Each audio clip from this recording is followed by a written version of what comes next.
bethul mago kodwa mbaka. Nyinga Lydia Okeo. Jaod bura Kibwezi West, Mwengi Mutuse.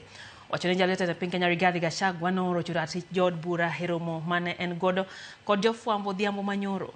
Odwaro mondo mi jood bura okawne okang' kuom yanyo gi kowachoni ok ne gisomo paro mar thiche oko.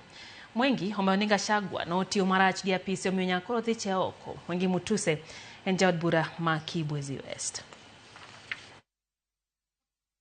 Allegation that on numerous occasions in the last 2 years, the Deputy President has used divisive language. He has described the Kenya government as a company. He has described the Kenya government as a shareholding company, where it is only the shareholders of the company who should benefit. And it is our contestation that that particular shareholding language contradicts and contravenes and violates all the provisions of the Constitution that I have highlighted above. Mr. Speaker, the Constitution does require, even at the preamble, recognizes that Kenya is a multi-ethnic society. We have about 44, I think 45 ethnic groups in this country, big and small. And all of them are recognized by our Constitution, and all of them need to enjoy their equal rights.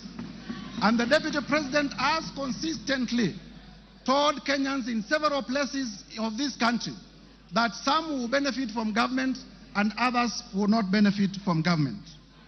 Mr. Speaker, I need not waste a lot of time prosecuting this point, because those of you who listened to the Deputy President yesterday, he did admit that he has been using the shareholder and company language against Kenyans. Mr. Speaker, the office of the Deputy President is a national office. The territory of the Republic of Kenya is defined in the Constitution. The territory of the Republic of Kenya is known.